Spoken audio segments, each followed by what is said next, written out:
Yeah, I make an ass of myself all the time on these videos. You guys know that.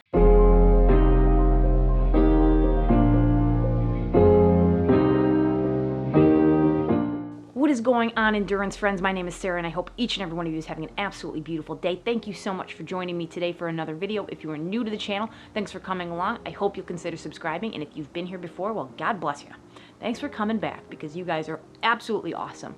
But at any rate, the moment I've been procrastinating is back again. I am going to try to go back to the gym and do Zwift Academy workout number 1. I've been promising that I was going to get back on these workouts for a couple of weeks now, and I have just been putting it off because it was just such a horrendous experience that I have not been looking forward to it. And it's been a little bit wet outside to try to do them outdoors, just kind of gross and yucky and all that jazz. So at any rate, I'm going to try to do it again. The paces of this workout are going to be lower than the last workout I tried to do, so hopefully it's a little bit more manageable in terms of wearing the mask.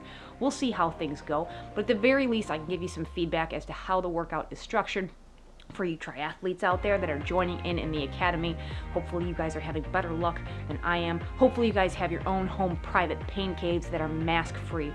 But I am not so lucky here in my apartment of wonders here, watching Gwen. See here, Gwen showing people how to Zwift run. If you don't know who Gwen Jorgensen is, shame on you. Look it up. Be schooled. Just Gwen Jorgensen. Look her up. But at any rate, I'm going to get my butt out the door and I'm going to go check out the treadmill, and I'm going to probably embarrass myself, but you know, it is what it is. We do what we do for the love of our sport. But I'm going to go get it done, and I'll let you know how it goes.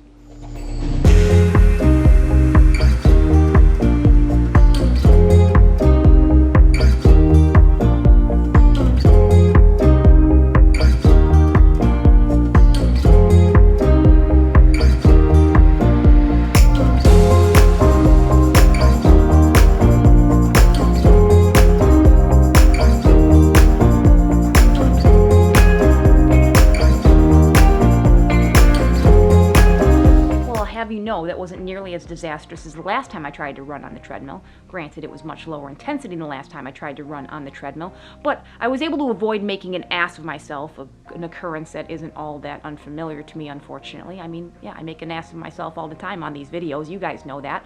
But at any rate, the workout actually went well. I made it through it in one piece, although as things get more difficult in the next 4 workouts, it remains to be seen how successful it is. It is still difficult to get good airflow through the mask and all the sweat and grossness trust me. But for the grace of deodorant, I definitely smell much better than I look, so I will be getting in the shower. I apologize for the disheveled appearance. I do this for you. Thanks for coming. I appreciate you guys. I know this run stuff is definitely not as entertaining to you guys as the cycling stuff. I can tell by the views, but I still want to stick to my commitment and go through the entire academy, so here you go. But I'm going to get right into the workout. I'll let you know how the structure goes. It's pretty straightforward. I'm not going to have a whole lot of feedback on it, but I do want to share the experience with you guys. So this one is called Progressive Tempo. You're going to start with a 5-minute progressive warm-up, and it's going to start you from 68% of your 10K pace and move you up into 80% of your 10K pace. Then you're going to move into a pair of primers, which are 1 minute on at your 10K pace, and then you're going to get 1 minute off at 68% of your 10K pace, another minute on at your 10K pace, and then another minute off at 68% of your 10K pace.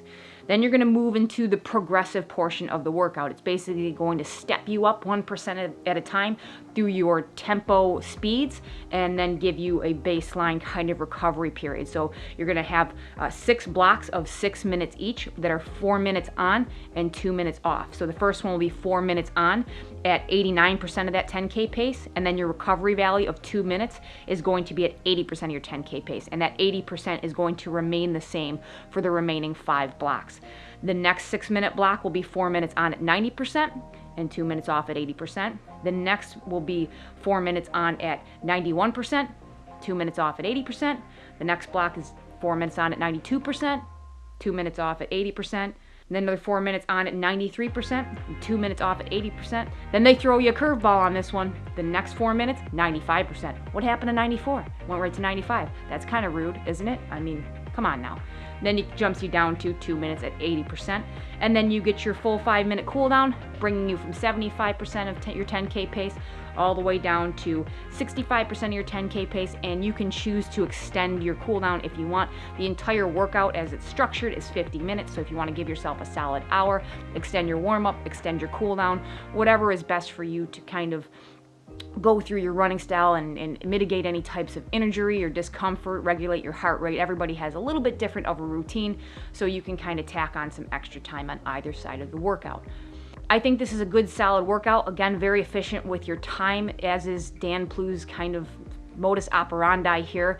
You're doing pretty much a solid 45 to 50 minutes of all aerobic level running. Only in the beginning, when you're starting to ramp up, are you below that aerobic zone, but it's very efficient for your time. Just a good solid tempo run, good caloric burn, good motion in the legs, not too taxing. This is a great workout to either put on the opposite side of one of the anaerobic or more difficult workouts in the academy, or you can turn this into a solid bricks session, tacking it onto one of the other aerobic workouts. So I would, but for the mask situation, I probably would have really liked this run. It was a nice, comfortable run. The purpose of stuff like this is as you do it over time, you lower your heart rate at this same exertion, and then you're able to kind of lift your speeds at that heart rate over time as you practice this aerobic level effort. In terms of fueling, you can do this type of work fasted. It's basically whatever your preferred running nutrition strategy is. It is only 50 minutes long.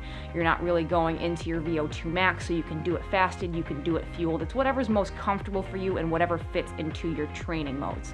Being that this is a tempo workout, this is also a good workout to kind of focus on form and cadence, focusing on gait cycle, hand position, all those little tweaks and things that you kind of want to work on and that you forget about it. Now you're doing it on the treadmill. You're able to maybe look at yourself in a mirror if you can do so at a gym. You can see if there's any types of imbalances, break things down, break down these intervals so that you can practice, one thing during one interval, something else. Maybe you're bringing the cadence up on interval number 2. Maybe you're looking at your hand position and arm swing on interval number 3. Whatever fits, whatever those things that you need to work on are, those things that you've identified as opportunities, you can work on them in a nice aerobic workout like this. But there really isn't much to say about this aerobic stuff, right? Like, you know what the concept is behind it. I talked about this a lot during the cycling workout. This same concept carries over to running, just a lot less data and numbers and fun things to look at, but it's the same general idea. You're just focusing more around your heart rate, your perceived exertion, and if you're training with power with something like a stride power meter, you can utilize those numbers as well, but you're doing this on a treadmill in a controlled environment. Now, if you're new to the sport of triathlon, or you're joining this academy as a cyclist and you're not really a runner, you're really not into running, just throw in a pace at your walking speed and do this as a walk. There are a great number of benefits to your health and your fitness that can be done just by getting in your 10,000 steps a day, doing a 3-mile walk or 4-mile walk, however fast you walk. Just put that into the system, and instead of doing this as a running workout, do it as a walking workout. There's nothing to say that you can't walk in Zwift Run. Yeah, it might seem a little bit boring, but it's great for your fitness, and if getting that checkbox and getting those little unlocks is a way to get yourself more inclined to be a more healthy person, then please go on and do that type of thing. The barrier to entry for Zwift running is extremely low. The only thing that you need to do Zwift running is a $30 Zwift brand run pod. You don't need the fancy Garmin one. You don't need the Stride power meter. You just need a $30 accelerometer that you can tie to your sneakers. I've seen them as low as 20 bucks, and you could do this workout inside. You could do it outside and throw Zwift on your phone and put it in your pocket, whatever you want to do. Nobody's judging you. It's just for you to get a little bit fitter, to add a little bit more activity to your day. We can all use a little bit more. We can do better for our health. So just a recommendation, if you're really not into running, that's okay. A lot of people don't like running. Running kind of sucks until you get better at it, and it could take a while to get good at it. So nobody's forcing you into it, but if you want some cool unlocks while you're doing something good for your health, I recommend you give it a try. Nobody's saying that you have to run on Zwift Run. You make the rules.